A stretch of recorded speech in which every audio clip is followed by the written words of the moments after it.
Hello friends, Gurukul 24 से मैं प्रवीण मौर्य आप सभी का बहुत बहुत स्वागत करता हूं। पिछले वीडियो में हम लोगों ने मूल मात्रकों के बारे में पढ़ा था कि 7 मूल मात्रक होते हैं जो एसआई द्वारा माने जाते हैं, ठीक है। और 2 संपूरक मात्रक भी होते हैं। ये 7 मूल मात्रक कौन कौन से होते हैं? लंबाई का मात्रक मीटर होता है, द्रव्यमान का मात्रक किलोग्राम, समय का मात्रक सेकेंड, विद्युत धारा का मात्रक एम्पियर, ताप का मात्रक केल्विन, ज्योति तीव्रता का मात्रक कैंडेला और पदार्थ की मात्रा का मात्रक मोल, ठीक है। और 2 संपूरक मात्रक हैं, समतल कोण का रेडियन और ठोसीय कोण का मात्रक स्टेरेडियन, ठीक है। तो इतना जो है हमने कल पढ़ा था। तो आज के इस वीडियो में हम लोग इनकी परिभाषाओं के बारे में देखेंगे। ये जो मूल मात्रक हैं ये क्या होते हैं, इनकी परिभाषाएं देखेंगे कि एसआई द्वारा इनकी क्या परिभाषाएं दी जाती हैं, ठीक है। तो चलिए देखते हैं मीटर की परिभाषा। देखिए 1 मीटर क्या होता है उसकी परिभाषा देखते हैं। 1 मीटर वह दूरी है जिसे प्रकाश निर्वात में 1/299792458 सेकेंड में तय करता है। मतलब कि 1 सेकेंड के इतने भाग, 1 सेकेंड कितना छोटा समय अंतराल होता है और उसमें जब इतने से भाग दिया जाएगा तो कितना छोटा होगा। उतने कम समय में जो प्रकाश दूरी तय करता है उसी दूरी को 1 मीटर कहते हैं, ठीक है। आपको मालूम होगा कि प्रकाश की चाल बहुत ज़्यादा होती है। कितनी होती है? 3 × 10⁸ मीटर पर सेकेंड, ठीक है। मीटर पर सेकेंड, या कह सकते हैं कि 3 लाख किलोमीटर प्रति सेकेंड, 3 लाख किलोमीटर प्रति सेकेंड, इतना किलोमीटर पर सेकेंड जो है प्रकाश की चाल होती है। तो इतने समय अंतराल में जितनी दूरी तय करता है उसे ही 1 मीटर कहते हैं। ये समय जो है बहुत छोटा है, 1 सेकेंड का इतना भाग, 1 सेकेंड जब इतने से भाग देंगे तो वो समय अंतराल जो आएगा उतने समय में जो प्रकाश दूरी तय करता है वही जो क्या होता है 1 मीटर होता है, ठीक है। दूसरा है द्रव्यमान का मात्रक किलोग्राम। अब 1 किलोग्राम किसे माना जाता है उसे देखते हैं। तो जो मानक माना गया है 1 किलोग्राम को, वो 1 किलोग्राम पेरिस में रखे प्लेटिनम इरेडियम, ये तत्व हैं, ठीक है, धातु हैं। प्लेटिनम इरेडियम मिश्र धातु के बने एक विशेष टुकड़े का द्रव्यमान माना गया है, ठीक है। पेरिस में प्लेटिनम इरेडियम मिश्र धातु का बना एक टुकड़ा रखा गया है जिसका द्रव्यमान जो है 1 किलोग्राम माना गया है। ये परिभाषा जो है एसआई द्वारा किलोग्राम की दी गई है।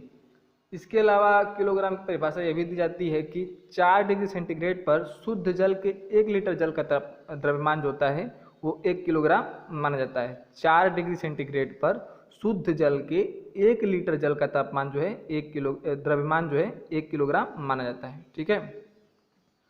आगे है समय का मात्रक सेकेंड। 1 सेकेंड समय अंतराल क्या होता है उसे देखते हैं। देखिए 1 सेकेंड वह समय अंतराल है जिसमें परमाणु घड़ी, एटॉमिक क्लॉक, ठीक है, परमाणु घड़ी होती है एक, उसमें सीजियम 133 परमाणु, सीजियम एक परमाणु होता है जिसका परमाणु भार जो 133 होता है। तो सीजियम परमाणु जो है वो 91, 92, 631, 770 बार जो है कंपन करता है, ठीक है। इतने बार कंपन करता है 1 सेकेंड में। परमाणु घड़ी में जो सीजियम परमाणु लगा हुआ है वो इतनी बार कंपन करता है। अब आप समझ जाइए कि ये कितनी बार है, ठीक है। इतने बार कंपन कर लेता है 1 सेकेंड में, इतनी बार कंपन करता है। तो बताइए 1 सेकेंड जो है कितना बड़ा समय है, ठीक है। समय का बहुत छोटा डिवीजन है, ठीक है। तो परमाणु घड़ी जो है 1 सेकेंड में इतनी बार कंपन करता है, वही समय अंतराल जो है 1 सेकेंड माना जाता है, ठीक है। अगला परिभाषा है एम्पियर की। विद्युत धारा का मात्रक जो है एम्पियर माना जाता है। 1 एम्पियर क्या होता है आइए हम आपको बताते हैं।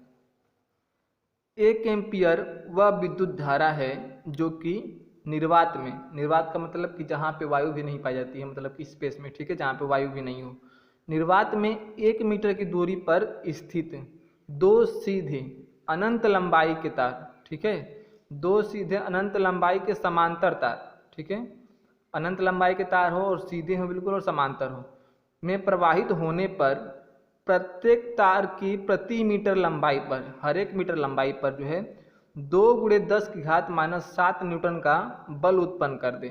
न्यूटन जो है बल का मात्रक होता है। तो उसमें प्रवाहित धारा का मान जो है 1 एम्पियर होगा, ठीक है।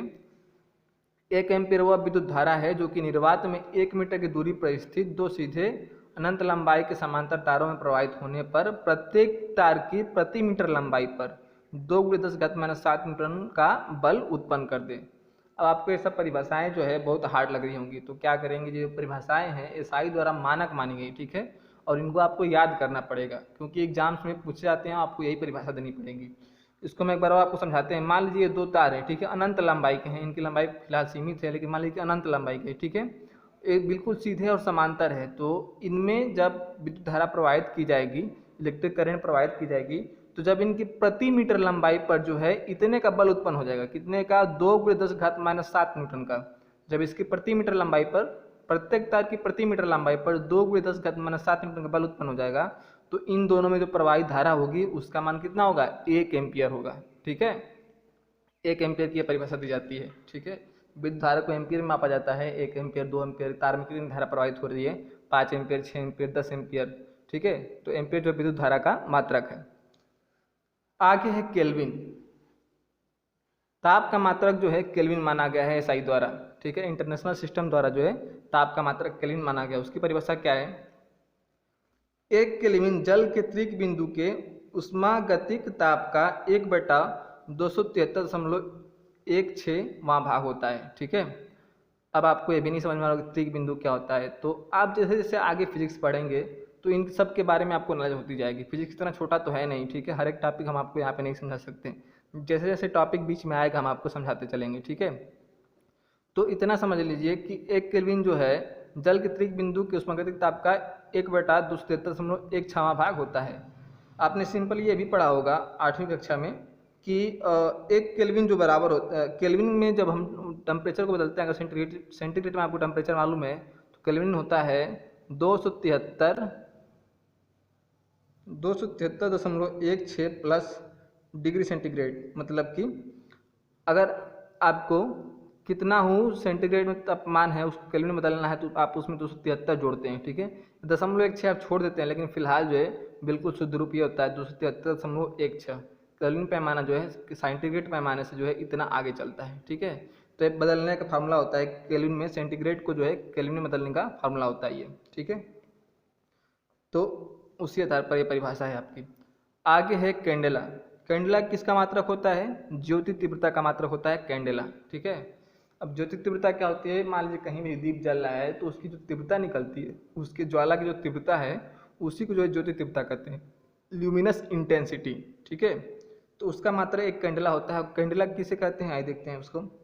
एक कैंडेला कृष्णिका, कृष्णिका भी अब आप नहीं जानते होंगे। कृष्णिका क्या होता है, बिल्कुल ब्लैक एक बॉडी होती है, ठीक है, जो बिल्कुल काली मानी जाती है। आदर्श जो है कृष्णिका मतलब जो बिल्कुल काला मानते हैं उसको कृष्णा कहते हैं, ठीक है, एक मानक स्रोत है। एक कैंडेला कृष्णिका के पृष्ठ के 1/6 लाख प्रति मीटर स्क्वायर, ठीक है, 1/6 लाख मीटर स्क्वायर क्षेत्रफल की पृष्ठ के लंबवत दिशा में, मतलब उसके पृष्ठ के लंबवत दिशा में ज्योति तीव्रता है, जबकि कृष्णिका का ताप कितना हो, प्लेटिनम के गलनांक के बराबर हो, ठीक है। मान लीजिए एक कृष्णिका है, ठीक है, वो पदार्थ बिल्कुल काला होता है, लेकिन मान लीजिए आप एक कृष्णिका है, ठीक है। तो इसके 1 मीटर स्क्वायर नहीं, 1 मीटर स्क्वायर के कितने भाग, 6 लाखवें भाग से, मान लीजिए छोटा सा भाग जो है 1 मीटर स्क्वायर के 6 लाखवें भाग से, उतने मीटर स्क्वायर क्षेत्रफल से जो ज्योति तीव्रता निकलती है, तो उसका जो उसे जो है एक कैंडेला माना जाता है। कब, जब इस धातु का जो है तापमान जो है प्लेटिनम के गलनांक के बराबर हो, इस कृष्ण का तापमान जो है प्लेटिनम के गलनांक के बराबर हो, तब जो उसके इतने मीटर स्क्वायर क्षेत्रफल से जो ज्योति निकलेगा, ज्योति की तीव्रता निकलेगी, उसे जो है एक कैंडेला कहेंगे, ठीक है। आगे है मोल। ये किसका मात्रक होता है, पदार्थ की मात्रा का मात्रक होता है, ठीक है। पदार्थ की मात्रा का मात्रक जो होता है मोल होता है, अमाउंट ऑफ सब्सटेंस। एक मोल किसे कहते हैं, एक मोल पदार्थ की वह मात्रा है जिसमें उसके अवयवी तत्वों की संख्या 6.023 × 10⁻23 होती है। मतलब कि एक मोल में इतने जो है अवयवी कण होते हैं, उस पदार्थ में इतने कण होते हैं। मतलब कि अगर आपको कहा जाए कि एक मोल परमाणु, ठीक है, एक मोल परमाणु, तो उसका मतलब कि उसमें कितने परमाणु होंगे, इतने परमाणु होंगे, ठीक है, 6.023 × 10⁻23, ठीक है, इतने जो है परमाणु होंगे। ये संख्या बहुत बड़ी है, ठीक है, क्योंकि यहाँ पे 10 घात कितना लगा है, 23। 10 घात 23 का मतलब कि इस पे इतने जीरो, 3 अंक दशमलव है, तो अब दशमलव हटा के जो है 3 घात कम कर लेंगे, यानी कि इतने पर जो कितने जीरो, 20 जीरो, ठीक है। 6023, इसके आगे कितने जीरो, 20 जीरो, उतने परमाणु जो है होते हैं, ठीक है, एक मोल में। तो ये एक मोल की परिभाषा है। तो ये थी मूल मात्रकों की परिभाषाएं, ठीक है। तो आई होप कि आपको थोड़ा सा बहुत समझ में आया होगा। ये परिभाषाएं थोड़ी कठिन है क्योंकि आगे जो है ये आपको याद करना पड़ेगा। कठिन इसलिए है क्योंकि ये साई द्वारा मानक माने गए हैं, तो इतने आसानी से परिभाषा नहीं दी जाती। साइंटिस्टों द्वारा बहुत खोजबीन करके परिभाषाएं दी गई हैं, तो आपको कठिन तो लगेगा ही, ठीक है, लेकिन आपको याद करना पड़ेगा क्योंकि ये बहुत इंपॉर्टेंट है और आगे एग्जाम में आपको ये लिखना पड़ेगा, ठीक है। तो अगर ये वीडियो आपको अच्छा लगा है तो लाइक करिए, शेयर करिए, और अगर आप चैनल पर नए हैं तो चैनल को सब्सक्राइब करके बेल आइकन प्रेस कर लीजिए। धन्यवाद।